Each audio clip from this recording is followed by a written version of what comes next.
جی جناب، اس وقت ہم ہزارہ شعبہ آرکیالوجی کے عجائب گھر میں موجود ہیں، اور یہ جو ہمارا میرے دائیں طرف آپ دیکھ رہے ہیں، یہ قبر نما ڈھانچہ پڑا ہوا ہے۔ یہ قبر نہیں ہے، یہ ڈھانچہ ہے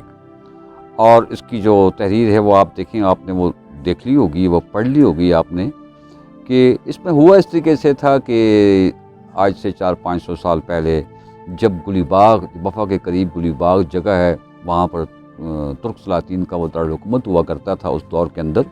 یعنی ترکوں کی حکومت تھی یہ۔ اب وہ الگ موضوع ہے کہ ہم تفصیل سے دوسری اقساط میں بیان کریں گے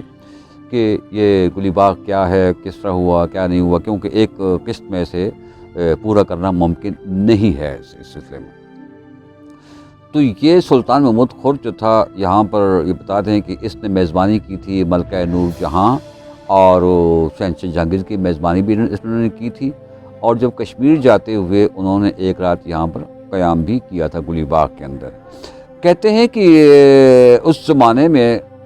پشاور اور کشمیر کے درمیان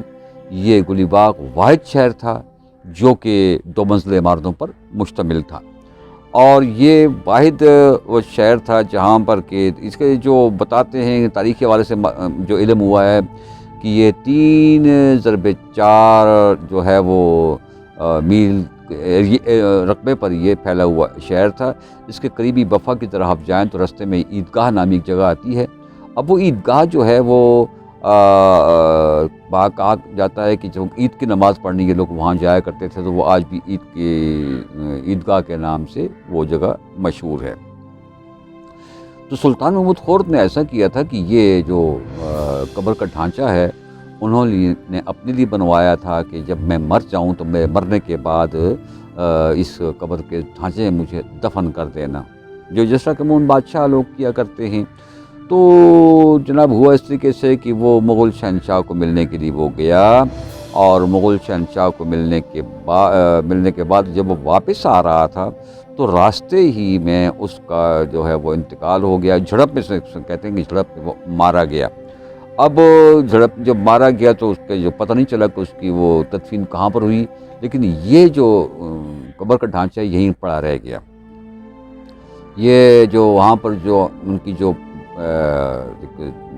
جگہ ہے یادگار بنی ہوئی، جب وہ پوشیدہ ہوتی جا رہی ہے تو وہاں یہ پڑا ہوا تھا وہ کافی عرصہ۔ ایک دفعہ ایسا ہوا کہ اس کی چوری ہو گئی، کوئی نامعلوم چور آئے اور انہوں نے رات کو اس کو چوری کر لیا۔ یہ بہت بڑا وزنی ہے۔ ہم نے اس وقت میں خود موقع پر گیا تھا، میں نے وہ چیزیں بھی دیکھی تھیں کہ وہ کس طرح گھسیٹ کر اسے لے کر گئے تھے، کیونکہ 2-4 بندوں کا کام نہیں تھا، یہ رسے ڈالے ہوں گے، کسی چیز سے اسے کھینچا گیا ہوگا، پھر آگے وہ ٹرالی میں سے لے جا کر گیا ہوگا۔ وہاں کے نشانات تمام کے تمام موجود تھے، میں نے تمام وہ چیزیں وہ دیکھی تھی اس وقت وہاں پر، اور اس کی گمشدگی کا جو مقدمہ ہے بفا تھانہ میں درج ہوا تھا۔ تلاش جاری رہی اور کچھ عرصہ کے بعد یہ تناول کی ایک جگہ پر، یہ سنسان جگہ پر یہ مل گیا۔ اب بعض لوگ کہتے ہیں کہ جی یہ چوری کیوں ہوا تھا، تو یہ بھی کہا جاتا ہے کہ چوری اس لیے ہوا تھا کہ چور اسے لے گئے ہوں کہ شاید ہو سکتا ہے کہ بادشاہ کا خزانہ اس کے اندر کہیں انہوں نے پوشیدہ رکھا ہو، انہیں خزانے کی تلاش بھی تھی اس کی۔ اور یہ اس طرح ایک بڑا مشہور واقعہ پیش ہوا کہ بادشاہ کی قبر کی چوری، بڑا مشہور، اخبارات میں وہ باتیں پھیلی اس دور کے اندر۔ تو جب یہ ملا واپس تو کچھ عرصہ تک تو یہ پڑا ہوا تھا یہاں پر اپنے بفا تھانہ کے آگے۔ اس کے بعد حضرت یونیورسٹی کے شعبہ آرکیالوجی کے جو تھے وہ ڈاکٹر احسان علی صاحب جو تھے، جو وہاں پر وائس چانسلر بھی تھے، وہ یہاں پر اس کو اٹھا کر لائے، اور جو میرے آرٹیکل سن 2002 میں لکھے گئے تھے اس میں بھی کچھ معلومات تھی، 4 کتب کا حوالہ میں نے اس میں دیا تھا اسی گلی باغ کے اوپر، اور اس میں بھی تفصیلیں یہ چیز لکھی ہوئی تھی، تو وہ بھی میں نے ان کو دیا، اور کافی ان کو معلومات ہم نے جو میرے پاس معلومات تھیں ان کو فراہم کی گئی۔ اب یہ یہاں پر موجود ہے یہاں پر۔ اب یہ آگے بڑھیں، اس کی پوری تاریخ ہم بیان کریں یہ گلی باغ کے حوالے سے، تو یہ اگلی 3-4 قسطوں میں آپ دیکھیں گے کہ ہم تفصیل اس کی بیان کرتے ہیں۔ جب گلی باغ پر اور ولایت پتلی پر ہم بات کریں گے تو آپ اس میں دیکھیں گے انشاءاللہ تفصیلی ہمیں یہ بات ملے گی۔ آپ کا بہت بہت شکریہ۔